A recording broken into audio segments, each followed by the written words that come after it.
During dinner, my wife Emily served me a big chopstick full of ginger. She wanted me to eat more. I looked at every dish on the table and they all had ginger in them. I lowered my head and smiled helplessly. Actually, I don't like ginger. You remembered it wrong. Ginger makes me uncomfortable. That year, I had a plane accident. For the sake of the children, Emily found a man who looked a lot like me to take my place. But when I returned, I found they had already taken him for me. I treated them as family, but that man kept doing bad things. Yet they always stood by his side. Just as I was about to sleep, my son Michael, whom I hadn't seen in 3 years, suddenly came to my room. I was particularly happy. I wanted to hug Michael, whom I hadn't seen for so many years. What Michael said as soon as he opened his mouth made my heart sink. He said, "Can you move out of my house?" I collapsed helplessly on the floor. I slowly closed my eyes. "All right, since this is your choice." I took a taxi to the villa. I pressed the doorbell. The butler came to open the door as soon as he saw me. He was instantly taken aback. "Young master, the young master has returned." The butler looked at me in surprise. He immediately turned and ran into the house, shouting loudly. Not long after, the whole family gathered together. They surrounded me with concern, asking all sorts of questions. "Lucas, you've finally come back." My dad and mom held my hands, silently shedding tears. Emily excitedly hugged me tightly. Her eyes filled with the joy of having found what was lost. I also held her tightly in my arms, as if I wanted to merge her into my body. In the years I was away, she had to be both a father and a mother by herself. It must have been very hard. Just then, a little boy, looking about 4 or 5 years old, suddenly ran down from upstairs. He pushed me hard. "Who are you? Why are you holding my mom? Look at this mischievous child."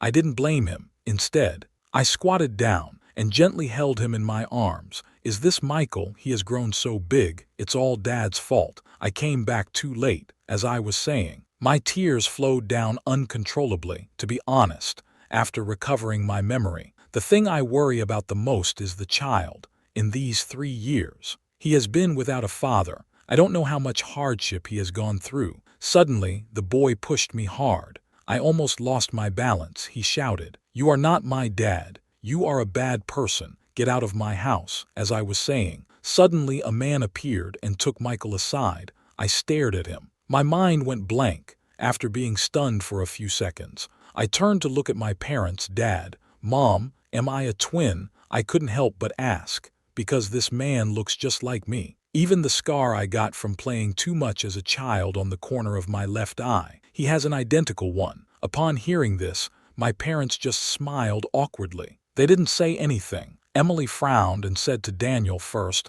take Michael back to the room." "Okay." Daniel didn't say anything. He obediently led the child upstairs. No one responded to me, but from Emily's disjointed words I seemed to sense something. I couldn't help but ask, "Who is he, Lucas? You listen to me first." Just then, a sudden sound of glass shattering rang out from the room. Immediately after, Daniel let out a cry. "Ouch, Daniel, what's wrong with you?" "I'm listening to the noises upstairs. I still haven't figured out what's going on." Just now, Emily was gently snuggling in my arms, but suddenly she just left me. She hurriedly ran up to the 2nd floor. It's not just her. After hearing the noise, my parents also rushed upstairs. Seeing this scene, I momentarily didn't know what to do. Yet, I felt an inexplicable pain in my heart. I pursed my lips. I lifted my foot and walked over. Standing at the bedroom door, I saw Emily treating Daniel's hand injury. Michael was also seriously blowing on the wound. He gently blew on it while softly saying, "Don't cry, baby. Daddy's pain will go away." My parents were constantly showing concern and asking. It made me feel like an outsider standing there. I said, "It's nothing, just a small cut. Why are so many of you gathered around? Lucas just came back. You should show him more concern." Daniel smiled as he looked at all of us, especially when he looked at me. He even had a hint of a smug smile. My heart sank in an instant. Hearing what Daniel said, they seemed to finally realize I was also present. Emily smiled awkwardly. "Lucas, you should go back to your room first. I will explain the situation to you later tonight." I coldly pointed to the master bedroom they were in. I asked, "Go back to your room." Isn't this my room?" Everyone fell silent. Emily hesitated for a moment. Finally, she spoke up. "Lucas, please wait a moment. I will have the butler prepare a guest room for you. I'm in my own home. Do I really have to stay in a guest room?" Seeing this situation, Daniel took the initiative to say, "Emily, I should just sleep in the guest room." Emily was about to nod. Daniel said hesitantly, "But the doctor said, during pregnancy, the child needs to interact more with the father. I'm going to move to the guest room now. I wonder if Lucas can take good care of you." As soon as he finished speaking, everyone was stunned. Michael was the first to react. He spoke up, "Dad, I'm going to have little brothers and sisters." I was just about to respond, but I realized that the dad Michael was calling wasn't me. Daniel nodded with a red face. "Michael, from now on, you need to help Dad take care of your siblings." "That's great. I'm definitely going to be the best big brother." Just a few short sentences made my face turn pale. Emily seemed to sense something. She frowned and scolded softly. "What are you talking about? Don't you see Lucas is still here?" This sounds like a reprimand, but anyone with a discerning ear could hear the protective meaning behind it. However, my mom was the first to oppose it. "Why are you blaming Daniel? Lucas has been spoiled since childhood. How can he take good care of you? If it really doesn't work out, I will move out. Just give my room to him." This is the first time my mom has directly called me by my full name. In the past, I made a mistake. My parents wouldn't even say a harsh word to me. But now that I'm finally back home, I find that my whole family is against me. Even my wife's child isn't even mine. Seeing my eyes red, Emily hugged me. She sighed and said, "Lucas, can you hold on for a few days? Tomorrow I'll have the butler prepare the guest room. You've been wronged these days. Endure a little hardship. But why should I suffer? I don't understand what happened. What confuses me even more is, why did I only leave for a few years? But when I returned, I found that everything I had belonged to someone else. My house, my wife, and my parents and son, all have been taken by others. Don't be sad." Emily gently kissed my eyes. "You believe me, I will handle it well at dinner." I stared at the food on the table. Once again, there was silence. Each dish was filled with a lot of ginger. Seeing that I was slow to pick up my chopsticks, Emily enthusiastically served me food. "Lucas, you just came back. Eat more. Look how thin you are. You must have suffered a lot outside. Ginger makes me nauseous, don't you know?" Upon hearing this, Emily suddenly stopped moving. She looked a bit flustered. She quickly called the chef over. "Lucas can't eat ginger, don't you know?" The chef responded softly. "It was you who said that Master Daniel loves ginger. Let's add more ginger to each dish." Seeing that Emily wanted to continue talking, I stopped her. "All right, don't make it hard for him. He's just a worker." After all, noticing the implication in my words, Emily's face turned even paler. This meal ultimately ended in silence. I swallowed my tears along with the white rice. Late at night, I lay on the bed in the master bedroom. The words my parents and Michael said during the day kept echoing in my ears. Tears flowed down unconsciously. Just then, someone knocked on the door. It was Daniel. "What are you doing here?" Daniel ignored me. He walked straight into the room. If only Emily could have a daughter this time. Michael has always been looking forward to having a little sister. Daniel said this while deliberately pulling at his collar, revealing the amulet he wore around his neck. "What is this?" I'm staring at that amulet for a moment. I was dazed. I almost fell. That amulet was specially requested by Emily from the temple for me. In order to obtain this lock, Emily recited scriptures at the temple for 3 days. In the end, she almost fainted in the temple. The abbot saw her sincerity and finally gave her this amulet. Sometimes I wonder, perhaps I forgot to bring the amulet back then. That's why I encountered the plane crash. Now, Emily gave the amulet to someone else. I'm staring at Daniel's neck. He smiles at me proudly. "Lucas, what are you back for? We already have a new life. If only you had completely left back then." He starts to share with me the difficulties he has faced over the years in order to replace me. How much effort did he really put in? How much has he learned? Why did he have to learn from me? You have already mastered so much knowledge. Can't you do something else? Why do you have to imitate me? Taking my place. Daniel stared at me angrily. He asked, "Why? Why do you get so much just by being born? We look so much alike. Yet I can only live humbly. I can only survive with the help of others. But now it's better. Your company, your family, they all belong to me now." Daniel finished speaking. A strange smile appeared on his face. He casually picked up the cup of water by the bedside and poured hot water on himself. "Ah," he exclaimed, in the middle of the night. Everyone in the villa was awakened by Daniel's scream. Emily was the first to run into my room. "What happened?" "I was originally going to go back to the bedroom to get some clothes. But I didn't expect. I hadn't finished speaking. Daniel's tears started to fall. Emily saw that Daniel was injured. Her expression immediately changed. "Lucas, why is it you again? Why can't you just accept Daniel? Hurry to the hospital." My dad hurriedly had Emily help Daniel into the car. Before leaving, he slapped me. He said, "If anything happens to Daniel, you wait for it." Daniel looked through the car window and gave me a provocative smile. I sat on the ground, completely stunned. Why does no one believe me? At that moment, Michael came over with a glass of water. I thought he was here to comfort me, just as I wanted to hug him. I didn't expect him to raise his hand and splash the water on my face. "This is for bullying my dad." The water was cold, but my heart was colder than the water on my face. After Daniel returned from the hospital, the family's concern for him increased even more. They are almost everywhere guarding against me. Seeing this, it makes me feel even sadder inside. Because of a double, now I am shunned by everyone. I want to refute. I want to say Daniel framed me, but I can't produce any effective evidence. My silence has been taken as consent by my family. They don't want to see me. They treat me like an outsider. I feel like a wandering soul, always drifting outside the family. I tried my best to fit into this family, but one day, Michael suddenly came to the door. I was extremely happy. I was about to give him a hug, but Michael's next words chilled me to the bone. He said, "Could you please leave my house?" My hands suddenly froze in midair. The family's blame had already made me very sad, but Michael's betrayal hurt me even more deeply. I never expected that my own son would speak to me like this. He was a premature baby when he was born. My body is particularly weak, like a little kitten. My wife has insufficient milk.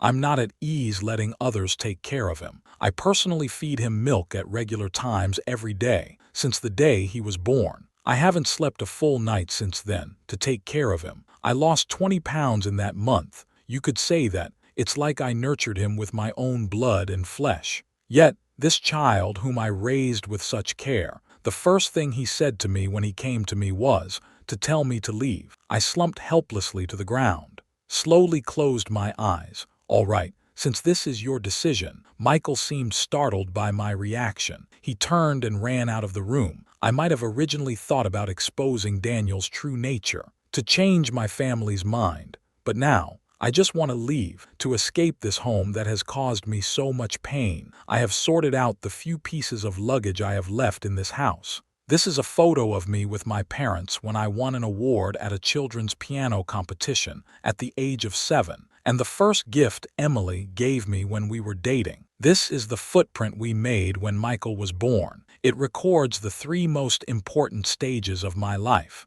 However, the people who once walked through these times with me have now chosen someone else. I picked up a pen and wrote a long letter to my family. In the letter, I expressed my deep attachment to my parents, my strong love for Emily, and my endless reluctance and earnest hopes for Michael. My tears kept flowing, soaked the letter. My breathing gradually became rapid. I walked out of the room and found the room filled with thick smoke. There was a fire. I was startled. I quickly ran outside while calling their names. "Dad, Mom, Emily, Michael," he called out, but no one responded. I ran desperately outside through layers of flames. Finally, I saw their figures. "Great, you're all okay." I saw them anxiously shouting names inside. I breathed a sigh of relief. Excitedly, I hugged Emily. "Don't worry, I've made it out." "How did you end up here?" Emily saw it was me. A look of disappointment flashed across her face. Immediately after, she raised her hand and slapped me. "You started the fire. Daniel is still inside. You need to go save him." My parents looked at me with disappointment as well. "So many days have passed. I thought you had figured it out." I didn't expect you to start a fire. You need to go back and save Daniel. Michael was crying loudly beside me. Wah, wah, wah. Dad, I want Dad. Seeing them like this, my heart is completely cold. I see. My position in my family's heart is actually not as good as that substitute. Okay, I'm going back. I turned and walked firmly towards the fire. The light of the flames illuminated the tears on my face, but no one noticed. In the fire, I did not look for Daniel. Instead, I headed straight back to my room. I am very clear. Daniel is definitely not in the fire. This fire was started by him. Maybe he is somewhere outside right now, coldly watching me in my predicament. The fire is getting stronger. I was choking on the thick smoke and coughing. I took out my phone. I sent Emily a few WeChat messages. This is my last time contacting her. I wrote, Daniel is not in the fire. The fire was not started by me. The fire seems to be getting stronger. I might not be able to escape. Emily. I don't know if my last message went through. Then I lost consciousness. Holding the three most important things in my life, when I woke up, I was surrounded by white. I opened my eyes. A few strangers were standing in front of me. When they saw I was awake, they immediately ran over excitedly. Lucas, you're awake. It's really strange. I don't know them at all. Who are you? Upon hearing me say that, the woman at the front was suddenly stunned. Then, her tears started to fall. The woman said her name was Emily. She is my wife. The elderly man and the child next to her are my parents and Michael. But I still had some doubts in my heart. Seeing them, I always felt an indescribable discomfort. If they are my family, why do I feel so much pain? The doctor said I am temporarily amnesiac, but there is still a chance to recover my memory. I was quite happy to hear that. That way, I can remember them again. But Emily's expression seemed very serious. It seemed like she was reluctant to let me recall the past. I felt a bit confused, but I didn't ask out loud. After being discharged from the hospital, Emily took me home. My parents and Michael also live there. However, sometimes they look at me with complicated expressions, including Michael. I like to hug him, but he always seems uncomfortable and a bit unfamiliar. It feels like I am not his father. This guess startled me, but Emily always comforts me. She says I am too sensitive. I know this family well, but I always feel a bit uneasy. Until one day, I was looking for a book and accidentally opened the storage room door. It's like opening Pandora's box. I finally understand the source of all the awkwardness. There are some odds and ends in the storage room, but mostly there are photos. That's a family portrait of them. The man in the photo looks exactly like me. But I know in my heart, that's not me. I went through a lot of trouble, finally got my old phone back. I know I've always had the habit of keeping a diary. According to my habit, I found my diary in a certain folder. The diary says, July 8, Roman 20 year. I returned home, only to find a man who looks exactly like me in the house. Michael even considers him as his dad. July 9, Roman 20 year. That man framed me, but no one believes me. July 12, Roman 20 year. I should just leave. These simple 6 words suddenly reminded me of everything. I remembered it all. I recalled my family's distrust of me. I also remember how they gradually forced me into a corner. I packed my bags. I planned to leave here, but when I reached the front door, I was still stopped. Emily tightly hugged me, not letting me go. My parents were in tears, continuously apologizing to me. It seemed like they wanted to keep me with their tears. Even Michael was clinging to my leg tightly, not letting me leave. But I had already made up my mind to go. Now you regret it. But when you forced me into the fire back then, you didn't say that. Hearing my words, Emily's eyes turned red as well. Lucas, we misjudged the person. We misunderstood you. Look, the child is still so small. He can't be away from his dad. Child. I smiled helplessly. I looked at Michael. He is still young. He really needs his dad. But the dad he wants, probably not someone like me. Upon hearing this, Emily was taken aback for a moment. I smiled faintly. I already understood the answer in my heart. I walked away. I hope you all won't disturb my life anymore. After I left, they seemed to suddenly remember my good qualities. My parents sighed all day long. They wanted Emily to bring me back. Emily inquired everywhere, but she couldn't find me at all. Not only that, In her investigation, she also discovered what happened after my plane crash. It turns out, I fell into the sea. I was washed ashore by the waves. A nearby fisherman saved me, because I can't remember the details. They kindly helped me report to the police, but for some reason, the police never came to find me. Emily discovered through her investigation. Daniel had his police friend help him. He hid the police report. After that, he went abroad for plastic surgery. It has turned into my appearance. Then he got close to Emily and my parents. They lost their loved ones. He soon fell into Daniel's trap. Under Daniel's deliberate flattery, his status in their hearts unknowingly surpassed mine. You come to the villa. Emily could no longer tolerate it. She called Daniel to the villa. She simply couldn't accept it, that she had been deceived by such a fraud. She even risked her husband for him, almost putting her husband in danger. Daniel felt somewhat pleased upon receiving the call. Since the arson incident was exposed, Emily had kicked him out of the house. Now it seems, these 3 years of effort were not in vain. In the end, Emily still couldn't live without him. She took the initiative to call him back. Daniel was stunned as soon as he entered the villa. He saw Emily sitting on the sofa facing the door, and my parents were sitting on either side of the sofa. This was clearly a setup to interrogate him. Seeing this situation, Daniel turned around, trying to slip away. But it was already too late. Emily directly slammed a pile of evidence in his face. It's all you're doing. If it weren't for you, we wouldn't have been apart from Lucas for so many years. Daniel is very good at reading the situation. He immediately admitted his mistake. He walked over, gently embraced Emily. Emily coldly pushed him away. Speak, just go. It's already over between us. It's all your fault. If it weren't for you, Lucas wouldn't have gotten angry and left.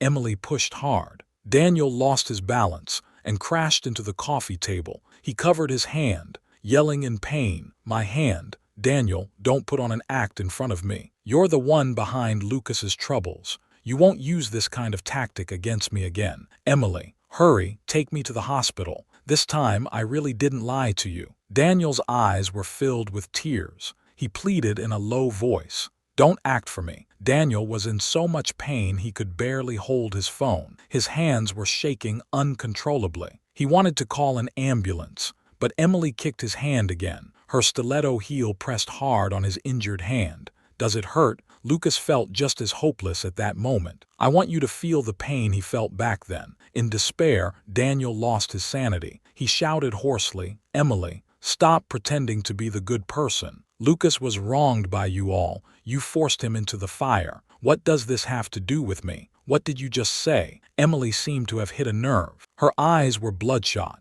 She tightly grabbed Daniel's collar and questioned him. Daniel appeared to have no strength left to resist. He couldn't even lift his hands. But he still refused to back down verbally. He coldly said, "You hypocritical people who seem serious on the surface. No wonder Lucas would rather leave. He doesn't want to be with you so-called family. Shut up." A long time passed. Only then was Daniel sent to the hospital, due to not seeking medical help in time. His hands almost completely lost their function. It was even difficult for him to lift them. Before he could even gather his thoughts, Emily sued him for arson. Daniel was sentenced to 3 years for arson. Her friend who helped him hide the police record was also dismissed from the public security system. But none of this matters to me anymore. I returned to the place where I was washed ashore by the waves years ago. I really didn't expect someone to be waiting for me here. It was the girl who saved me back then. Her name is Sophia.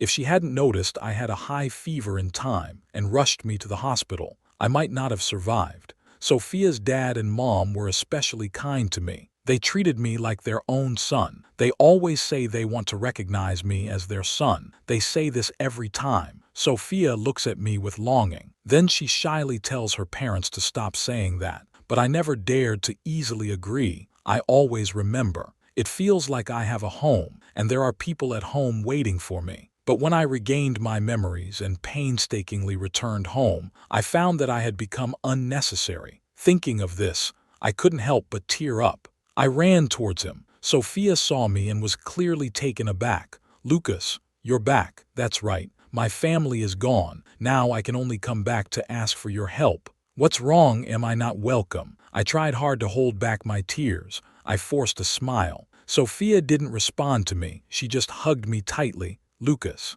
from now on, I am your family. Look, how ironic, in just 3 short years. My family and loved ones, those who gave me life and have always been by my side. They all left me, and a stranger I've only known for 3 years is willing to sit every day at the place we first met, waiting for me to come back. Later, we got married. 3 years later, Sophia and I opened a guest house by the sea, and we had a lovely daughter. I named her Sophie. Her nickname is Lily. Since my parents don't care about me, there's no need for the child to carry my surname. If Michael doesn't want to stay with me, then let Lily be with me. When Emily found this place, Lily had just learned to walk. At the moment she saw her, Emily didn't even have time to speak. Michael's eyes turned red first. Who is she? Michael walked up excitedly, as if he wanted to push Lily over. Michael, what do you want to do? I quickly stood in front of Lily. I blocked her. Michael was startled by my shout. His eyes turned red instantly. He looked at me with a face full of surprise and disbelief. He whispered,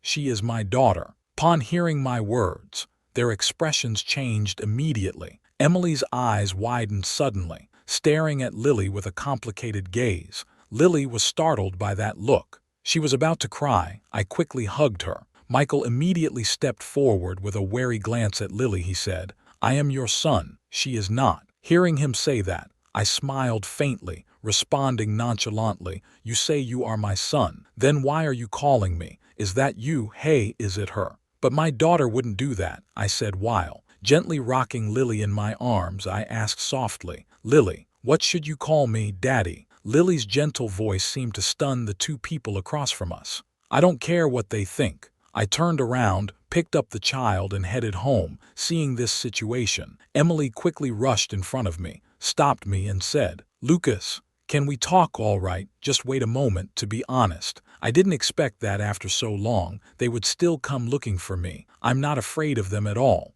It would be better to cut ties with them. I called Sophia to come pick up our daughter. As soon as Sophia appeared, Emily obviously froze for a moment. Then she clenched her fists. I didn't pay much attention. I kissed my daughter's forehead and let her go back with Daddy first. The daughter obediently nodded. As she was leaving, she waved goodbye to me. "Goodbye, Dad. Goodbye." Sophia looked at the strange scene before her. She didn't ask much. She just gently helped me tidy up the loose hair by my ear. "Lucas, Lily and I are waiting for you at home." Emily saw this scene. Her eyes were red. Her fists were clenched tightly. I didn't pay attention to her reaction. I just calmly said to her, "You've seen it too. I am already married, and I have a child now, so please don't disturb me anymore." Emily forced a smile. She made up an excuse. She asked, "What about Michael? You surely don't want him to be mocked as a child without a father in the future, right?"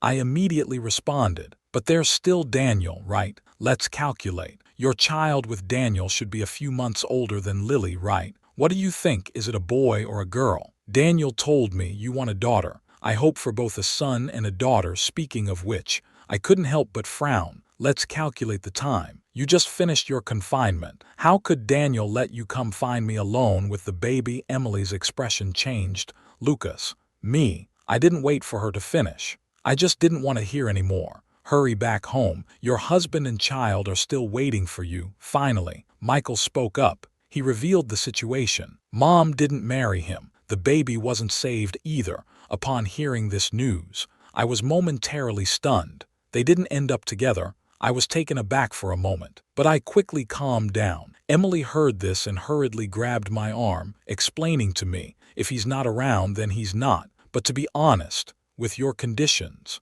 it's completely fine to find someone else to be the child's stepfather. Why do you have to come to me?" "I'm sorry, Lucas. We wrongly accused you. I know it's Daniel who's harming you. He's already been locked up, except for you. I have no one. Please come home with me." "Okay, Michael needs a dad, and your parents miss you too." I coldly shook off his hand. "Say it, but my daughter can't be without a father. My parents said the same. Daniel is their son. Let them go find their biological son." Emily is still entangled. I really don't have time to waste with her anymore. I had just stood up to leave. Michael suddenly spoke up. If you want me to call you that. No problem, but you have to come home with us. Hearing him say that, I didn't react at first, then I smiled. I shook my head and said, no need. I made it clear that I refused that day. But Emily and her son still didn't leave. Emily even booked the entire guest house next door, just to bother me more conveniently. I really couldn't stand it,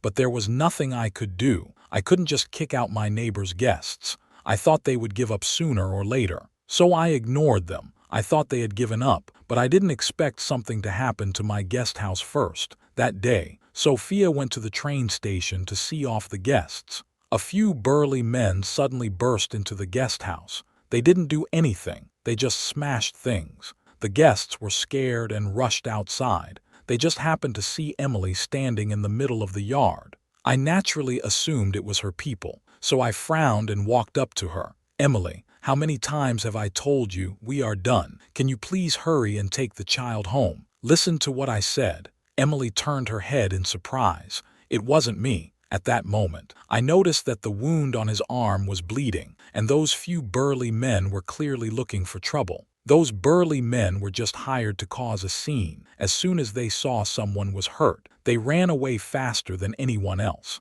I realized I had misunderstood her. I quickly called Sophia to ask her to come back quickly, and then take Emily to the hospital to treat her wounds. The doctor carefully cleaned Emily's wound. The room was very quiet. Emily suddenly spoke. I'm sorry. I didn't react in time. I looked up at her. I saw her eyes were red, as if she was trying hard not to cry. I was a bit surprised, but I didn't say anything. I just smiled faintly. Some things are past the time to be said. Whether I say it or not, it's all the same now. So, are you really not planning to go back with us? I nodded without hesitation. I'm not going back. Emily shook her head with a bitter smile. I admit it was my fault. I couldn't find you at that time. Michael was always crying at first. I just wanted him to help calm Michael down, but I didn't expect that in the end. I got caught up in it too. Emily, this is your decision. I watched Emily shed tears of regret, yet inside I felt unusually calm, even somewhat indifferent. Yes, this is my own decision. I won't blame others. I only blame myself. I'm getting ready to leave. Can you come see me and Michael off that day? I thought about it for a moment. Then I nodded in agreement. Okay, but you have to bring Sophia and Lily along. I heard that. Emily forced a smile. Go ahead, that's fine. Before getting in the car, Michael suddenly ran up to me. He quietly slipped something into my hand. I took a look. I was stunned. It turned out to be a gold medal certificate from a children's piano competition. Michael whispered, Dad, I'm sorry, it's okay. I smiled lightly. I reached out and patted his head. Maybe Michael also had his faults, but he was too young at the time. He hadn't formed his own views yet. He just listened to whatever the adults said. Speaking of which, he was also a child who made one feel pity. As a father, I could only teach him the last lesson. When you do something wrong, you must take responsibility. If you make a mistake, you must take responsibility. I can choose to leave for him, but I will never choose to go back for him after sending off the mother and child. Sophia often stares at me in a daze without realizing it. I noticed something was off with her. I asked her what was wrong. She honestly told me. She was worried that I would go back with Emily for the sake of the child. That won't happen. This place is quite nice, with you and Lily here. I gently hugged her from behind. You are my wife. Lily is our daughter. They are just part of my past. And you and Lily are my entire future.